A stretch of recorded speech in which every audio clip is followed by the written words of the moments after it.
ధృతరాష్ట్రుడు భీముని యొక్క లోహ ప్రతిమని ముక్కలు ముక్కలు చేశాడు. దాంతో తన యొక్క దుర్మార్గాన్ని కూడా బయట పెట్టుకున్నాడు.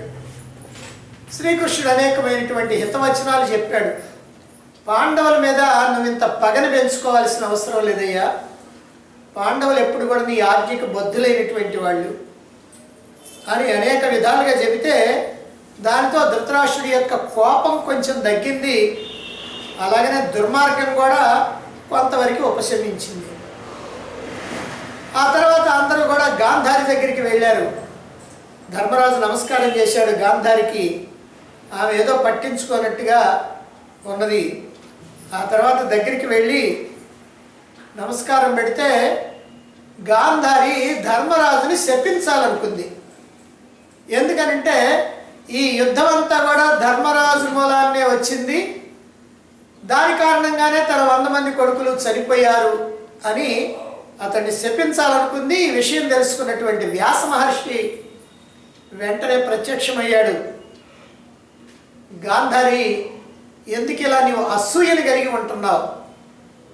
పాండవుల మీద ఎందుకు నీకు అసూయ అని ఆమెను కాస్త చివాట్లు పెడితే ఆమెలో కాస్త మార్పు వచ్చింది. ఆ తర్వాత శపించాలనేటువంటి ఆలోచన కాస్త పోయింది. సరే, ధర్మరాజు మీద కోపం పోయినా భీముడి మీద మాత్రం కోపం ఉంది. కారణం ఏంటంటే ప్రత్యక్షంగా భీముడే తన కొడుకుల్ని చంపింది. అందుకని వ్యాస మహర్షితో అంటుంది, మహాత్మా, నిజమే పాండవుల్లో ఏ దోషం లేదు, నేను కూడా అంగీకరిస్తాను. కానీ భీముడు నా కుమారుడు దుర్యోధనుడిని గదాయుద్ధంలో యుద్ధనీతికి వ్యతిరేకంగా తొడల మీద కొట్టి సంహరించాడు కదా, అది యుద్ధనీతికి వ్యతిరేకం కదా. ఇటువంటి దుర్మార్గాన్ని చేసినటువంటి వాడు ఆ భీముడి మీద నాకు కోపం లేకుండా ఎలా ఉంటుంది అన్నది. ఆ మాటలకి భీముడే సమాధానం చెప్పాడు. అమ్మా, నువ్వు కోపగించొద్దు, జరిగిందేమిటో నీకు తెలుసు. ఆనాడు నిండు సభలో ద్రౌపదికి పరాభవం జరిగింది. కర్ణుని యొక్క ప్రేరణతో, దుర్యోధను యొక్క ఆజ్ఞతో, కర్ణుని యొక్క ప్రేరణతోటి చివరికి దుశ్శాసనుడు ద్రౌపదీదేవిని జుట్టు పట్టుకొని సభలోకి ఈడ్చుకొని వచ్చి వస్త్రాపహరణం చేశాడు. అంతేకాకుండా కర్ణుడి యొక్క సైగతోటి దుర్యోధనుడు తన తొడ మీద ఉన్నటువంటి వస్త్రాన్ని తీసి ద్రౌపదికి సైగ చేశాడు కూర్చోమని. దానితో తీవ్రమైనటువంటి కోపంతో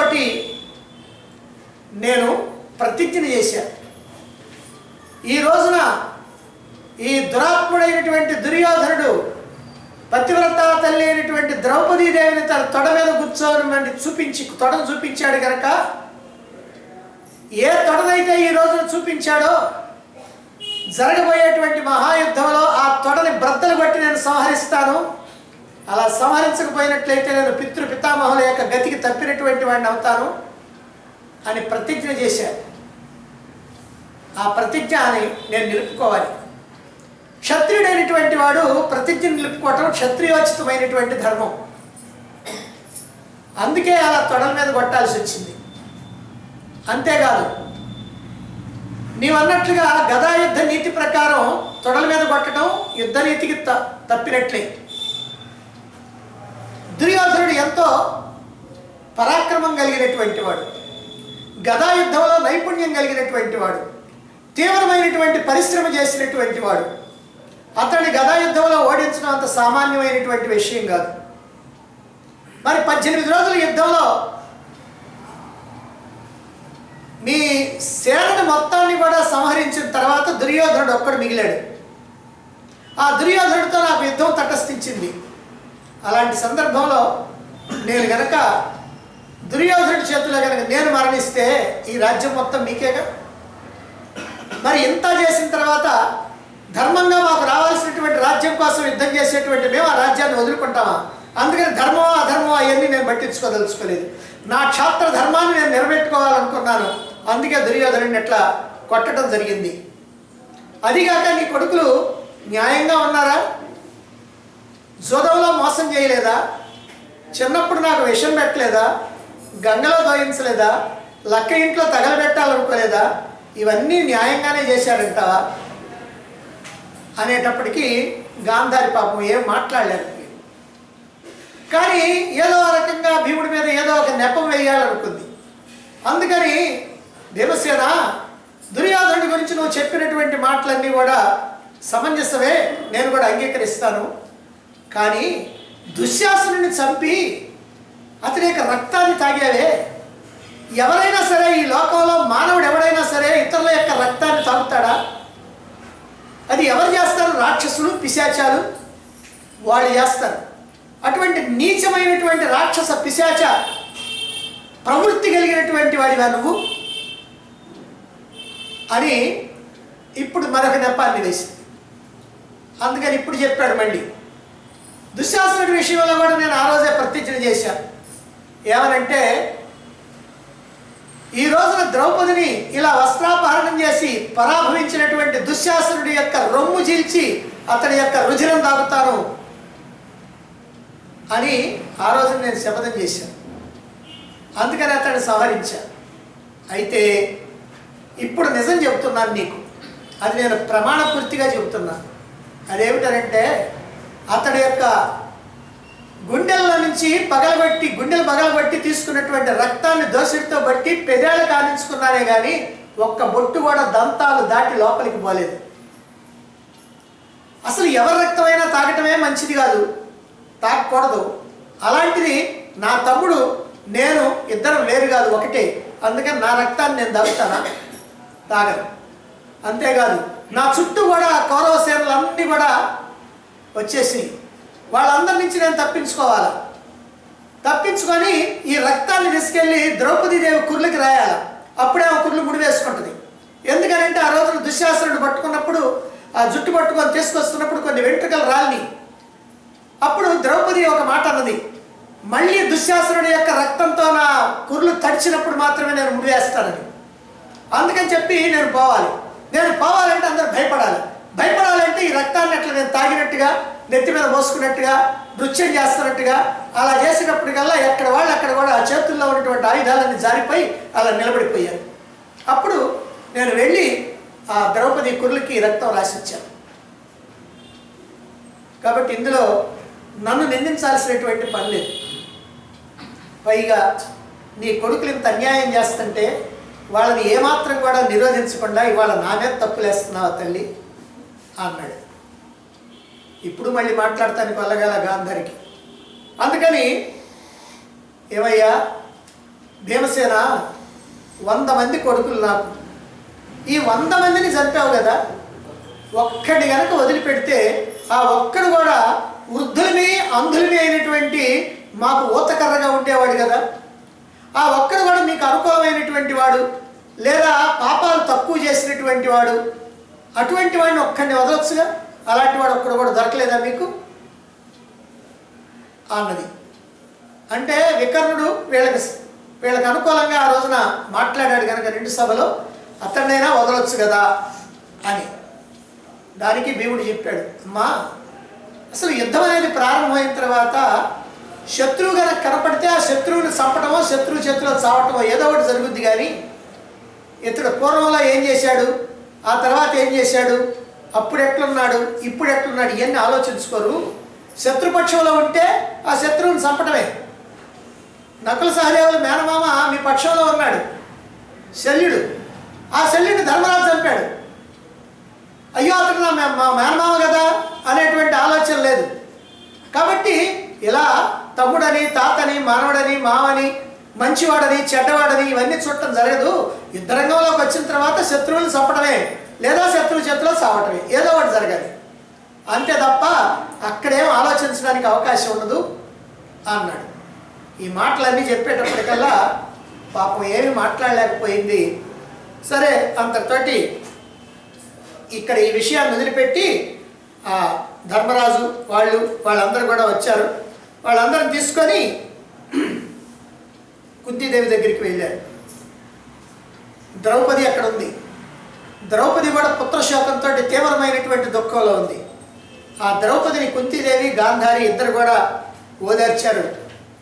అంతేకాకుండా వ్యాసుడు అక్కడే ఉన్నాడు. అతడితో అంటున్నది, వ్యాసుడు అన్నాడు, అమ్మా తప్పులన్నీ మీ దగ్గర పెట్టుకున్నారు, పాండవులు ఏ తప్పు చేశారని వాళ్ళను ఇలా మాట్లాడుతున్నావు, కనుక జాగ్రత్తగా ఈ యుద్ధానికి మూల కారణం ఏమిటో తెలుసుకో అంటే అప్పుడు చెప్పింది గాంధారి, స్వయంగా తానే చెప్పింది, మహాత్మా ఈ జరిగినటువంటి యుద్ధానికి జనక్షయానికి మొత్తానికి కూడా మూల కారణం ఎవరంటే నా కుమారుడు దుర్యోధనుడు, అలాగనే నా తమ్ముడు దురాత్ముడైనటువంటి శకుని, కర్ణ, దుశ్శాసనులు, ఈ నలుగురు కలిసి ఈ సర్వనాశనానికి కారణమయ్యారు అని గాంధారి స్వయంగా చెప్పింది. తమ తప్పును అంగీకరించింది, కొడుకుల్ని అదుపులో పెట్టుకోలేకపోయామని అంగీకరించింది. సరే, అందరు కూడా యుద్ధమృతులను చూడటానికి అని బయలుదేరారు. ముందుగా గాంధారి బయలుదేరింది. గాంధారి వెనక ధృతరాష్ట్రుడు ఉన్నాడు, ధృతరాష్ట్రుడు వెనక పాండవులు ఉన్నారు, ఆ వెనక కుంతీదేవి, ద్రౌపది మొదలైనటువంటి స్త్రీలు ఉన్నారు, ఆ వెనక పాంచాలు, విరాట నగర స్త్రీలు ఉన్నారు. ఇంకా అలా అలా అలా మొత్తం అందరూ కూడా ఆ యుద్ధరంగంలో పాల్గొన్నటువంటి నానా దేశాధీశ్వరులైనటువంటి రాజుల యొక్క స్త్రీలు అంతా కూడా ఉన్నారు. వాళ్ళు అలా వెళుతూ ఉన్నారు. ముందు అలా వెళుతూ ఉంటే శ్రీకృష్ణుడు గాంధారి పక్కనే ఉన్నాడు. ఎందుకనంటే గాంధారికి ఆమె చాలా మంచి వ్యక్తే, గొప్ప వ్యక్తే అయినప్పటికీ కూడా 100 మంది కొడుకులు పోయిన తర్వాత ఏ స్త్రీకైనా సరే మనస్సు ఎలా ఉంటుందో తెలుసుకున్నటువంటి శ్రీకృష్ణుడు ఈ యుద్ధమృతులను చూచిన తర్వాత ఎప్పుడు ఆ మనస్సు ఎలా ఉంటుందో తెలియదు, ఎవరి మీద కోపగించుకుంటుందో, ఎవరిని శపిస్తుందో తెలియదు. అది పాండవుల్ని కనుకైతే నాకే బాధ, అందుకని పాండవులకి ఏ రకమైనటువంటి ఇబ్బంది కలగకుండా ఉండాలంటే నేనే ఆమె పక్కన ఉండాలనుకొని గాంధారి పక్కన శ్రీకృష్ణుడే ఉన్నాడు. ఇది శ్రీకృష్ణు యొక్క ధర్మ రక్షణ ఇక్కడ మనం అర్థం చేసుకోవచ్చు. శ్రీకృష్ణుడు ధర్మాన్ని రక్షించడానికి ఎంతగా పాటుపడతాడో ఇక్కడ పాండవులను రక్షించడం అంటే ధర్మాన్ని రక్షించడం అనేటువంటిది మనకి ఇక్కడ అర్థమవుతుంది. గాంధారి మహాపతివ్రత, సౌభాగ్యవతి, అనేకమైనటువంటి వ్రతాలు నిర్వహించినటువంటిది, తపస్సులు చేసినటువంటిది, సత్యవాదిని. వ్యాసుని యొక్క వరం వల్ల ఈ రణభూమిలో ఉన్నటువంటి మొత్తం యుద్ధంలో మరణించినటువంటి వాళ్ళందరినీ కూడా, దూరాన ఉన్నటువంటి వాళ్ళని కూడా దగ్గరగా ఒక్కసారిగా చూడగలిగింది. అది వ్యాసుని యొక్క వర ప్రభావం వల్ల. మనం చెప్పుకున్నాం, వ్యాసుడు ఆమెకి తెలియకుండా ఒక వరం ఇచ్చాడు. ఏమిటంటే కళ్ళకి గుడ్డలు కట్టుకున్నప్పటికి కూడా ఆ గంతల్లో నుంచే వాళ్ళు కనపడేటట్టుగా ఆ కొద్దిసేపు ఆ యుద్ధమూర్తులను చూసినంతసేపు. కాబట్టి మొత్తం రణరంగంలో ఉన్నటువంటి మొత్తాన్ని ఒక్కసారి చూసింది. పరమ భయంకరంగా ఉంది ఆ యుద్ధ భూమి అంతా కూడా. ఎందుకని చేతులు, ఒక చోట చేతులు ఉంటాయి కనపడుతున్నాయి, కాళ్ళు కనపడుతున్నాయి, శిరస్సులు కనపడుతున్నాయి, మొండ్యాలు కనపడుతున్నాయి, అలాగనే గుర్రాలు ఏనుగుల యొక్క భాగాలు, తొండాలు కానీ కాళ్ళు కానీ ఇలా ఇవన్నీ కూడా కనపడతా ఉన్నాయి. అట్లానే ఎముకలు ఉన్నాయి, శరీర భాగాలు ఉన్నాయి, వెంట్రుకలు, రక్తం, కొవ్వు, ఈ మొత్తం తోటి నేలంతా తడిసి ఉంది. తలలు లేనటువంటి మొండ్యాలు, మొండ్యాలు లేనటువంటి తలలు, మనుష్యులు తినేటువంటి రాక్షసులు, పిశాచాలు, నక్కలు, కాకులు, గ్రద్దలు, డేగలు అన్నీ గోల చేస్తూ ఉన్నాయి. వాటితో పాటుగా స్త్రీల యొక్క ఆర్తనాదాలు, తమ తమ భర్తలు, తమ తమ సోదరులు, తమ తమ తండ్రులు, తమ పుత్రులు మరణిస్తే వాళ్ళందరి మీద పడి వాళ్ళు ఏడుస్తూ ఉన్నారు. ఆ రోదన ధ్వనులన్నీ కూడా వినిపిస్తూ ఉన్నాయి. ఆ ప్రదేశం అంతా కూడా అట్లా గందరగోళంగా ఉంది. ఆ యుద్ధ భూమి అంతా భర్తల్ని పోగొట్టుకున్నటువంటి స్త్రీలు చనిపోయినటువంటి కొడుకుల్ని, సోదరుల్ని, తండ్రుల్ని, భర్తల్ని చూస్తూ ఉన్నారు. ఎన్నడూ చూడనటువంటి రణభూమిని చూసి ఆక్రోశిస్తూ ఎక్కడ వాళ్ళు అక్కడ పడిపోతూ ఉన్నారు, మూర్ఛ వచ్చి పడిపోతూ ఉన్నారు. చాలా దయనీయమైనటువంటి స్థితిలో ఉన్నారు. ఆ రణభూమిని చూస్తూ గాంధారి పక్కన ఉన్నటువంటి కృష్ణుడితో అంటున్నది. కృష్ణుడు అందుకే నిలబడ్డాడు. ఆమె చెప్పాల్సిన మాటలన్నీ ఆయనతోటే చెప్పాలి. అందుకని కృష్ణుడితో అట్లా ఉంది, కృష్ణ భర్తల్ని కోల్పోయినటువంటి నా కోడళ్ళు జుట్టు విరబోసుకొని ఎలా విలపిస్తున్నారో చూడు. ఏనాడు కూడా అంతఃపురం దాటి బయటికి రాలేదు. వాళ్ళ యొక్క అందమైనటువంటి ముఖాలను ప్రజలు ఎప్పుడు కూడా చూడాల. అటువంటి వాళ్ళు ఈ రోజున ఇలా శవాల మీద పడి ఏడుస్తూ ఉంటే, ఇలా అందరి మధ్య తిరుగుతూ ఉంటే సామాన్యమైనటువంటి జనులందరూ కూడా వాళ్ళని ఇప్పుడు చూస్తున్నారు మొట్టమొదటిసారిగా. వాళ్ళు వాళ్ళ భర్త కోసం, తండ్రుల కోసం, సోదరుల కోసం ఏ ప్రకారంగా పరుగులు తీస్తున్నారో చూడయ్యా. పుత్రులను కోల్పోయినటువంటి వీర మాతలతోటి, భర్తలను కోల్పోయినటువంటి వీర పత్నులతోటి ఈ రణభూమి అంతా కూడా నిండిపోయింది చూడు. ఓ జనార్దన, చూచే కొద్దీ నేను శోకంతో తగలబడిపోతున్నాను. భీష్ముడు, ద్రోణుడు, కర్ణుడు, అభిమన్యుడు, సైంధవుడు మొదలైనటువంటి వాళ్ళందరినీ కూడా ఈ యుద్ధ భూమి బలి తీసుకుంది. వీళ్ళందరినీ సరిపోతారని ఎవరైనా ఊహించగలరా? అసలు వీళ్ళని ఎవరైనా సరే యుద్ధ భూమిలో చంపగలరా? ఈ రణభూమిలో అటువంటి వాళ్ళందరూ కూడా అచేతనంగా పడి ఉన్నారు. మెత్తని పరుపుల మీద శయనించేటువంటి వీరులంతా కూడా ఇప్పుడు కటిక నేలల మీద ఉన్నారు.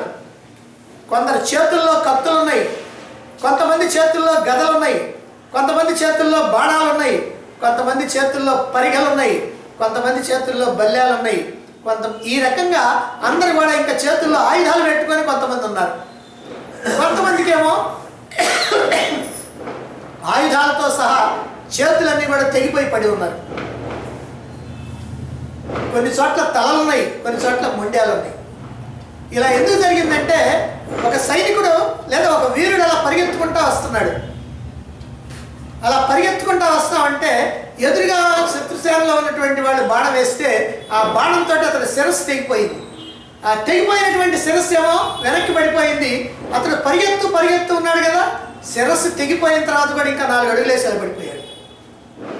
అంటే అక్కడ ముందేమో మొండ్యాలు ఉన్నాయి, శిరస్సులేమో వెనక పక్క ఉన్నాయి. ఈ ప్రకారంగా భయంకరమైనటువంటి ఆ స్థితిని ఇప్పుడు మనం చూస్తూ ఉన్నాం. ఇంకా కేశవ, సుందరీమణులైనటువంటి అందమైనటువంటి ముఖాలు కలిగినటువంటి నా కోడళ్ళందరూ కూడా ఎలా ముఖాలు వాడిపోయి అలా కనపడుతున్నారో చూడు. కొందరు ఏడుపును ఆపేసి తమ వాళ్ళని గుర్తించడానికి అటు ఇటు పరుగులు తీస్తున్నారు. ఎక్కడున్నాడు? చనిపోయినటువంటి నా భర్త ఎక్కడున్నాడు? నా తండ్రి ఎక్కడున్నాడు? నా సోదరుడు ఎక్కడున్నాడు అని పరుగులు తీస్తూ ఉన్నారు. అరుగో దుర్యోధన భార్యలు, చూడవయ్యా వాళ్ళని ఏ ప్రకారంగా ఉన్నారో చూడు. తలలు బాదుకుంటూ ఉన్నారు, ఆక్రోశిస్తున్నారు, విలపిస్తున్నారు, ప్రాణత్యాగం చేయాలని అనుకుంటున్నారు. కొంతమంది స్త్రీలు తలని అక్కడ కనిపించినటువంటి మొండ్యాన్ని ఒక చోట అతికించి చూస్తున్నారు, ఇతడు ఎవరని. ఈ తలకి మొండ్యానికి సంబంధం కలగకపోతే మళ్ళీ ఇంకో తల కోసం వెతుకుతూ ఉన్నారు. అలా వెతికి సరైనటువంటి తల కనుక దొరికితే ఇదిగో ఇతడు నా భర్త లేదా నా సోదరుడు, నా తండ్రి అని అక్కడ ఏడుస్తూ ఉన్నారు. ఈ ప్రకారంగా భయంకరంగా, ఇంత భయంకరంగా ఈ రణభూమి ఉందయ్యా. అందరూ కూడా చెల్లాచెదురుగా పడిపోయి ఉంటే నడవటానికి కూడా వీలు లేకుండా ఉంది. అందుకని కొంతమంది తప్పుకుంటూ, కొంతమంది దాటుకుంటూ ఇలా వెళ్ళిపోతూ ఉన్నారు. ఈ మృతకళేబరాలతోటి ఇదంతా కూడా నిండిపోయింది. అందమైనటువంటి కుర్లు కలిగినటువంటి నా కోడళ్ళు ఏ ప్రకారంగా ఆర్తనాదాలు చేస్తున్నారో చూడు. ఇంతకన్నా నాకు పెద్ద దుఃఖం ఇంకేముంటుంది? నేను పూర్వజన్మలో ఏదో పెద్ద పాపం చేసి ఉంటాను, దాని కారణంగానే ఇటువంటి ఫలితాన్ని నేను అనుభవిస్తున్నాను అన్నది. అంటే తన కోడళ్ళు బాధపడతాన్ని, దుఃఖపడతాన్ని గాంధారి పదే పదే శ్రీకృష్ణుడికి తెలియజేస్తూ ఉంది. ఇదే గాంధారి ఆనాడు మరి కురువంశపు కోడలైనటువంటి ఈ ద్రౌపదిని జుట్టు పట్టుకొని దుశ్శాసనుడు ఈడ్చుకొని వస్తూ ఉంటే ఆమెకు ఇంత దుఃఖం కలిగిందా? కలగల. ఈనాడు మాత్రం పెద్ద దుఃఖం కలుగుతా ఉంది కోడళ్ళను చూచి. కానీ ఆ రోజున ఏకవస్త్రై రజస్వలై వాళ్ళ చాటున ఉన్నటువంటి ఆ ద్రౌపదిని దుశ్శాసనుడు పరిగెత్తుకుంటా వెళ్ళి జుట్టు పట్టుకొని ఈడ్చుకొని సభలోనికి తీసుకొని వస్తా ఉంటే ఆ రోజున అంత పెద్దగా బాధగా కలగల. అలాగనే సభలోకి తీసుకొచ్చి కురువంశపు కోడల్ని పెద్దలైనటువంటి వాళ్ళు భీష్ముడు, ద్రోణుడు, కృపాచార్యుడు మొదలైనటువంటి వాళ్ళందరూ కూడా ఉన్నటువంటి సభలో వస్త్రాపహరణం చేస్తూ ఉంటే ఆ రోజున కూడా అంత బాధపడలేదు గాంధారి. ఇక అరణ్యవాసానికి వెళుతూ జుట్టు విరబోసుకొని అరణ్యవాసానికి వెళ్ళేటప్పుడు ఆ ద్రౌపదిని చూచి నగరంలో ఉన్నటువంటి ప్రజలంతా కూడా కంటికి మింటికి ఏకధారగా ఏడుస్తూ ఉంటే అప్పుడు కూడా గాంధారికి అంత ఏడుపు రాల. కానీ ఈ రోజున మాత్రం తన కోడళ్ళందరూ కూడా విపరీతమైనటువంటి శోకంలో మునిగిపోయారు అని ఏడుస్తూ ఉంది. నిజమే, కోడళ్ళందరూ అంత విపరీతమైన శోకంలో ఉన్నారంటే అత్త ఏడవటం సహజం, దాంట్లో ఎవరు కాదంటానికి వీల్లేదు. మరి ద్రౌపది కూడా తన కోడలే కదా, మరి అప్పుడు ఎందుకు రాలేదు ఈ ఏడుపు? ఇదే జాగ్రత్తగా గమనించాలి. అయితే ఈ రోజు నా కోడళ్ళందరూ కూడా కుర్లు విరబోసుకొని ఏ ప్రకారంగా తిరుగుతున్నారో చూడు ఓ కృష్ణ అని కృష్ణుడికి చెబుతా ఉన్నది గాంధారి. ఈ విషయం అంతా కూడా ఒక్కసారి మనం గనక వెనక్కి వెళ్ళి ఉద్యోగ పర్వంలోకి గనక వెళితే మనకి మొత్తం వ్యవహారం అంతా కూడా అర్థమైపోతుంది. ఈ సంఘటన అంతా కళ్ళకు కట్టినట్టుగా శ్రీకృష్ణుడు రాయబారానికి వెళ్ళబోయే ముందు ద్రౌపదితో చెప్పినటువంటి మాట అంటే ఇప్పుడు గాంధారి ఏ ప్రకారంగా ఏడుస్తుందో ఇదంతా కూడా ముందుగానే శ్రీకృష్ణుడు చెప్పాడు ద్రౌపదితోటి. ఎప్పుడంటే రాయబారానికి వెళ్ళబోతు శ్రీకృష్ణుడు రాయబారానికి వెళ్ళబోతున్నాడు. ధర్మరాజు, మాధవ ఇక నువ్వే మాకు దిక్కు, నువ్వు తప్ప ఇక మాకు గత్యంతరం లేదు అన్నాడు. సంధి చేయాలి ఏదో ఒక రకంగా, మా అర్ధరాజ్యం మాకు ఇమ్మను, విషయం అంతా నీకు తెలుసు కాబట్టి నేను చెప్పాల్సిన పనిలే, వాళ్ళ పట్ల మేము ఏ అన్యాయము అక్రమము చేయలే, వాళ్ళే అన్ని అన్యాయాలు చేశారు, మేము వాళ్ళు చెప్పినటువంటి నియమం ప్రకారం 12 ఏళ్ళ అరణ్యవాసం 1 ఏడు అజ్ఞాతవాసం చేసి వచ్చాం, లెక్క ప్రకారం మా రాజ్య భాగం మాకు ఇవ్వాలి, దాన్ని ఇవ్వమని అడుగుతున్నాం, కాబట్టి నువ్వు ఈ మాటలు చెప్పి సంధి చేయాలి. అలాగనే వాళ్ళు కనుక ఒకవేళ ఈ రాజ్యం మీద బాగా లోభం ఉన్నటువంటి వాళ్ళు కనుక, దురాశ ఉన్నటువంటి వాళ్ళు కనుక రాజ్యభాగం ఇవ్వటానికి ఇష్టం లేకపోయినట్లయితే కనీసం 5గురికి 5 ఊళ్ళు మేము బ్రతకటానికి మాకు ఇవ్వమను చాలు, దాంతోటైనా మేము సంతోషపడతాం అని ధర్మరాజు చెప్పాడు. ధర్మరాజు చెప్పిన తర్వాత శ్రీకృష్ణుడు మిగిలినటువంటి వాళ్ళ వరుసగా అడిగాడు. భీముడిని, అర్జునుడిని, నకులుని, సహదేవుడిని అడిగాడు. అడిగితే భీముడు కూడా అట్లాగనే చెప్పాడు. తర్వాత కాస్త ఆయన రెచ్చగొట్టాడు, అది వేరే విషయం. భీముడు కూడా అన్నగారి మాట, శ్రీకృష్ణుడు కూడా కాస్త కటువుగా మాట్లాడాడు. భీముడు, నేను నా సంగతి ఏమిటో నీకు రేపు చూపిస్తానన్నాడు. నువ్వు అంతటి వాడివే నాకు తెలుసు, నీ దగ్గర ఆ శక్తి ఉందా లేదా అని పరీక్ష చేయటం కోసం నిన్నట్లు అన్నాను కానీ లేకపోతే నాకు తెలియదు ఏమిటి అని అన్నాడు. తర్వాత అర్జునుడు చెప్పాడు అన్నగారు ఏం చెప్పారో అదే నా అభిప్రాయం.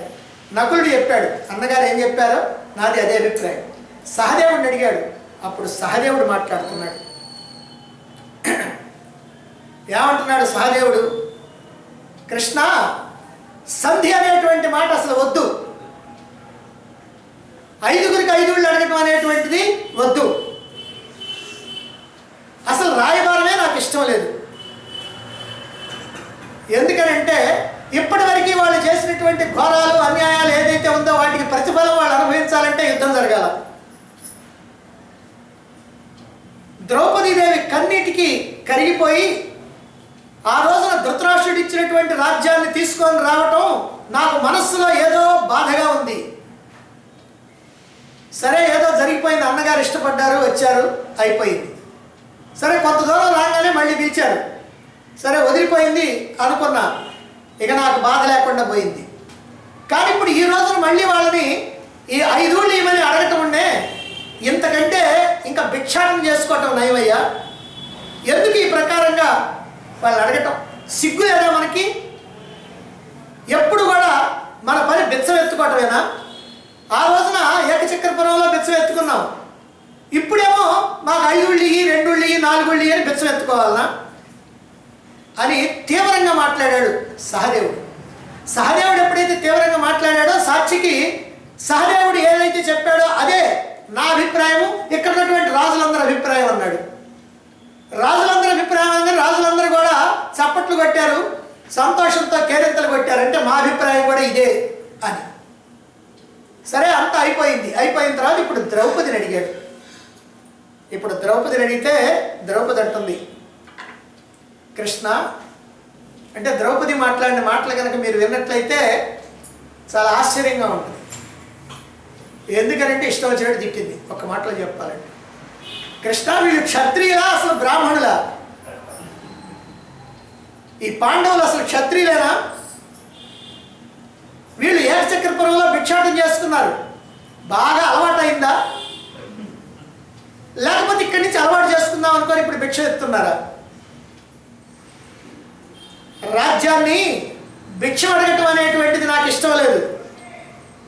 ఒకవేళ వీళ్ళు భిక్ష అడిగితే, వాళ్ళు సరేనని అంగీకరిస్తే, వాళ్ళు వీళ్ళు కలిసిపోతే, అంతా మనమంతా ఒక్కటైనా కనుక అనుకున్నట్లయితే, అనుకొని వీళ్ళు వాళ్ళు కలిస్తే కలిసిపోని, అప్పుడు నేను వెళ్ళి ఆ కురువంశపు కోడలిగా వాళ్ళ ఎదుట ఏ ప్రకారంగా నేను ఉంటాను అనుకుంటున్నారు వీళ్ళు? ఎందుకనంటే నిండు సభలో ఆ రోజున పెద్దలందరి ముందు నాకు అంతటి అవమానం జరిగిన తర్వాత, వస్త్రాపహరణం జరిగిన తర్వాత, నీచమైన కర్ణుడు మాట్లాడిన తర్వాత, దుర్యోధనుడు తొడ చూపించిన తర్వాత, ఇప్పుడు నేను మళ్ళీ అందరూ వాళ్ళు ఏకమయ్యారు కదా అని చెప్పి ఆ దుర్యోధనుడి దగ్గర, ఆ దుశ్శాసనుడి దగ్గర ఏమీ జరగనట్లుగా నేను ఎలా ఉండేది? పెద్దలైనటువంటి భీష్ముడికి, ద్రోణుడికి, కృపాచార్యుడికి, విదురుడికి, వీళ్ళందరికీ నా ముఖం ఎలా చూపించేది? అసలు నాకు జరిగినటువంటి అవమానం ఏమిటి? నేను మళ్ళీ వాడు ఏమీ జరగనట్టుగా వాళ్ళతోటి ఎలా ఉంటాను? నేను బ్రతకను అసలు. ఆ రోజు నీవు కనుక నాకు సహాయం చేయకపోతే, ఎందుకంటే భీష్ముడు చేయలా, ద్రోణాచార్యుడు చేయలా, కృపాచార్యుడు చేయలా, ఎవరు కూడా నాకు సహాయం చేయలా. కానీ ఆ రోజున ఎక్కడో ఉన్నటువంటి నీవు నాకు సహాయం చేశావు, అందుకనే నా పరువు నిలబెట్టుకున్నా. నీవే కనుక ఆ రోజున సహాయం చేయకపోయినట్లయితే నేను ప్రాణాలు వదిలేసి ఉండేదాన్ని. ఇంతటి ఘోర పరాభవానికి గురి చేసినటువంటి, దుర్మార్గానికి పాల్పడినటువంటి ఆ దుష్టులైనటువంటి దుర్యోధన దుశ్శాసనుల్ని ఏమీ జరగనట్టుగా వాళ్ళ ఎదురుగా నేను ఎలా నిలబడగలుగుతాను? నేను ద్రుపద మహారాజు యొక్క యజ్ఞవేదిక నుంచి జన్మించినటువంటి అయోనిజని, పాండు మహారాజు యొక్క కోడల్ని, సామ్రాజ్య పట్టమహిషిని. అటువంటి నన్ను ఈ నీచ నికృష్ట దుర్యోధన దుశ్శాసన కర్ణులు నన్ను అవమానపరుస్తూ ఉంటే భీష్ముడు మాట్లాడలేదు, ద్రోణాచార్యుడు మాట్లాడలేదు, కృపాచార్యుడు మాట్లాడలేదు. అక్కడ ఉన్నటువంటి ఎవరు కూడా మాట్లాడకుండా మౌనంగా ఉన్నారు. ఆ రోజున నువ్వు నన్ను కాపాడావు, నా భర్తలు కూడా నన్ను కాపాడలా, మేము ధర్మానికి కట్టుబడి ఉన్నామని చెప్పి వాళ్ళు మౌనంగానే ఉన్నారు. కాబట్టి ఈ రోజున కూడా నువ్వే నన్ను కాపాడాలి. ఈ సంధి అనేటువంటిది కుదరకూడదు. యుద్ధం జరగాల్సిందే. ఆ దుశ్శాసనం యొక్క రొమ్ము చీల్చి రుధిరం తాగాల్సిందే భీముడు. ఆ దుర్యోధనుడి యొక్క తొడలు విరగొట్టి సంహరించాల్సిందే. ధార్తరాష్ట్రులు సర్వనాశనం కావాలి అన్నది ద్రౌపది. ఆవేశంతో, ఆక్రోశంతో, బాధతోటి, కోపంతో, అవమానంతో, అభిమానంతో ఇలా ద్రౌపది మాటలు మాట్లాడితే పాండవులందరూ కూడా మన మాటలో చెప్పాలంటే బెక్క చచ్చిపోయి ఉన్నారు, ఏమి మాట్లాడకుండా. ఇంత మాట్లాడితే శ్రీకృష్ణుడు ఏమనాలి? ఆయన దేనికి పోతున్నాడు? ఇప్పుడు సంధి చేయడానికి పోతున్నాడు. సంధి చేయడానికి పోతున్నటువంటి వాడిని సంధి లేదు, గింది లేదు, యుద్ధం కావాల్సిందే అని ద్రౌపది చెబుతుంటే, అమ్మా ఏమిటి నువ్వు అట్లా అంటావు? ఏదో జరిగింది, ఏదో జరిగిపోయింది, ఇప్పుడు నువ్వు అట్లా అంటే బాగుండదు, చూద్దాం అని ఏదో ఒకటి చెప్పాలా. కానీ శ్రీకృష్ణుడు అలా చెప్పాలా. అందుకే ఇప్పుడు మనం చెప్పుకోవాల్సి వచ్చింది. ఏమన్నాడు? ద్రౌపది, నీవు అన్నట్లుగానే జరుగుతుంది. కౌరవ నాశనం తథ్యం. నిన్ను అవమానించినటువంటి వాళ్ళు బ్రతకటానికి వీల్లేదు. కాబట్టి నువ్వు ఏడవలసినటువంటి పని లేదు. ఇక ఏడవలసినటువంటి వాళ్ళు ఎవరో తెలిసినా, అదిగో ఆ ధృతరాష్ట్రుని యొక్క కోడళ్ళందరూ కూడా నువ్వు ఏ ప్రకారంగా అయితే ఏడ్చావో అంతకంటే ఎక్కువగా వాళ్ళు ఏడుస్తూ ఉంటే నువ్వు నవ్వాలి. అంతే తప్ప నువ్వు ఇంకా ఏడవలసినటువంటి అవసరం లేదు. వాళ్ళందరూ కూడా వాళ్ళ భర్తల యొక్క శవాల మీద పడి కంటికి మింటికి ఏకధారగా ఏడుస్తూ ఉంటే, హృదయ విదారకంగా రోధిస్తూ ఉంటే త్వరలోనే నువ్వు చూస్తావు అని చెప్పి చివరికి ఒక మాట అన్నాడు కృష్ణుడు, ఇది విధి నిర్ణయం అన్నాడు. అంటే విధి నిర్ణయం అని అంటే మన నేనేం చేసినా, వాళ్ళు ఏం చేసినా, వీళ్ళు ఏం చేసినా, వాళ్ళు ఎట్టన్నా వీళ్ళు ఎట్టన్నా యుద్ధం జరుగుద్ది, వాళ్ళు చేస్తారు. ఇది విధి నిర్ణయం అన్నాడు. విధి అంటే ఎవరు? విధి అంటే శ్రీకృష్ణుడే. మహాభారతం అంతా కూడా విధి నిర్ణయం, విధి నిర్ణయం, విధి నిర్ణయం అని అందరూ చెబుతూ ఉంటారు. విదురుడు చెప్పాడు విధి నిర్ణయం అని, భీష్ముడు చెప్పాడు విధి నిర్ణయం అని, ద్రోణాచార్యుడు చెప్పాడు విధి నిర్ణయం అని, సంజయుడు చెప్పాడు విధి నిర్ణయం అని, శ్రీకృష్ణుడు చెప్పాడు అనేక సార్లు విధి నిర్ణయం, విధి నిర్ణయం అని. విధి అంటే ఎవరు? ఇక్కడ భగవానుడు అయినటువంటి శ్రీకృష్ణుడు. భగవద్గీతలో ఏమన్నాడు? నన్ను చేరుకోండి, నన్ను పూజించండి, నన్ను ఆశ్రయించండి అన్నాడు. నన్ను నన్ను అని అంటే శ్రీకృష్ణుడిని అని తెలియని వాళ్ళు అనుకుంటారు. భగవద్గీత అంటే ఏమిటో అర్థం కానిటువంటి వాళ్ళు అనుకుంటారు. కానీ భగవద్గీతలో శ్రీకృష్ణ వాచి కాదు, భగవాను వాచ. అంటే శ్రీకృష్ణుడు భగవానుడిగా చెప్పాడు. అంటే నన్ను చేరండి అంటే భగవంతుడిని చేరుకోండి, నన్ను పూజించండి భగవంతుడిని పూజించండి, నన్ను ఆశ్రయించండి అంటే భగవంతుడిని ఆశ్రయించండి. అక్కడ నన్ను నన్ను నన్ను అన్నారు, ఇక్కడేమో విధి విధి విధి అని అన్నారు. దీన్ని ఇంకొంచెం కావాలంటే రేపు ఇంకోసారి చెప్తాను. ఎందుకంటే ఈ నేను నీవు అనేటువంటి పదాలు ఇప్పుడు కొంతమంది గజిబిజిగా ఉంటాయి, కొంతమంది అర్థం చేసుకోగలుగుతారు. ఎందుకనంటే నీవు అనేదానికి, వాడు అనేదానికి, అది అనేదానికి, ఆమె అనేదానికి అన్నిటికీ బహువచనాలు ఉన్నాయి. నేనుకి బహువచనం లేదు. కానీ మీరు అనుకోవచ్చు, ఏమంటే నేనుకి బహువచనం లేదన్నాడని మీకు ఇంటికి పోయిన తర్వాత అనుమానం వచ్చు. నేనుకి మేము, మనము అనేది బహువచనం ఉంది కదా అని. అది కాదు. అది ఎట్లా నేను తర్వాత చెప్తాను. అంటే నేను అనేది ఒక్కటే, అదే పరమాత్మ. అంటే ఆ విషయం అర్థం కావటం కోసమే. నేనుకి బహువచనం లేదు, ఉన్నదని అనిపిస్తుంది మనకి, కానీ అది కాదు. ఎట్లా కాదో కూడా నేను తెలియజేస్తాను. అంటే ఇంతవరకు కూడా ఏ రకంగా అయితే ఇక్కడ గాంధారి తన యొక్క కోడళ్ళను చూసి ఏడ్చిందో, ఇదంతా కూడా ఇలా జరుగుతుందని రాయబారానికి రాబోయే ముందు శ్రీకృష్ణుడు అక్కడ ద్రౌపదీదేవికి చెప్పాడు. అందుకోసం ఇప్పుడు ఇక్కడ ఆ విషయాన్ని ఇక్కడ మరి గుర్తు చేస్తాం. సరే, గాంధారి అలా అక్కడ తన కోడళ్ళు ఇతర స్త్రీలను చూస్తూ తన బాధను వెళ్ళగప్పుతూ, కాసేపు కోపం, కాసేపు బాధ, కాసేపు అశక్తత, కాసేపు అసమర్థత, ఇవన్నీ కూడా కలగలిపి ఆ శ్రీకృష్ణుడితో చెప్పుకుంటా ఉంది. అలా ముందుకు వెళ్ళింది గాంధారి. సరే, అలా కొంత ముందుకు వెళ్ళేటప్పటికల్లా అక్కడ దుర్యోధనుడు కనపడ్డాడు. దుర్యోధనుడు చూచింది. ఎలా ఉన్నాడు? తొడలు వెరగొట్టబడి ఈ పై భాగం అంతా కూడా ఉన్నాడు, ఈ కింద భాగం అంతా కూడా నజ్జు నజ్జు అయిపోయింది. ఆ కాకులు, గర్దలు ఇవన్నీ కూడా వచ్చి ఆ మాంసాన్ని పీక్కు తినడానికి వస్తూ ఉన్నాయి. వాటినేమో తోల్తా ఉన్నాడు అంతకుముందు. ఇప్పుడేమో దేహాన్ని వదిలిపెట్టాడు కాబట్టి అవి పీక్కొని తిని అవన్నీ కనపడకుండా పోతున్నాయి. ఆ కాళ్ళ భాగాలంతా కూడా కనపడతల్లా, వట్టి పై భాగం మాత్రమే కనపడతా ఉంది. అటువంటి హృదయ విదారకమైనటువంటి స్థితిలో వెళ్ళి ఆ కుమారుడి యొక్క శవాన్ని కౌగిలించుకుంది, ఏడ్చింది. నాయనా, ఎటువంటి వాడివి నువ్వు, ఎంత గొప్పవాడివి, 11 అక్షరాల సేనని యుద్ధరంగానికి నడిపించినటువంటి వాడివి నువ్వు. ఇటువంటి నీవు అందరినీ పోగొట్టుకొని ఈ రకమైనటువంటి స్థితిని కల్పించుకున్నావే అని శ్రీకృష్ణుడు అంటుంది. కృష్ణ, నా కొడుకు దుర్యోధనుడు ప్రతిరోజు కూడా అమ్మా నేను యుద్ధరంగానికి వెళుతున్నాను, నన్ను దీవించు అని అంటే యతో ధర్మస్తతో జయ అన్నాను. అందువల్ల ధర్మం ఎక్కడో విజయం అక్కడే కలుగుద్ది అన్నాను, కానీ నీకు విజయం కలుగుతుందని నేను దీవించలేదు. కాబట్టి ధర్మం వీడిది కాదని నాకు తెలుసు, ధర్మం పాండవులదేనని కూడా తెలుసు. అందుకని ధర్మం విజయం సాధించింది. నాకు ఆ విషయంలో నాకు బాధ లేదు. నేను దుర్యోధనుడి కోసం ఏడవట్లేదయ్యా.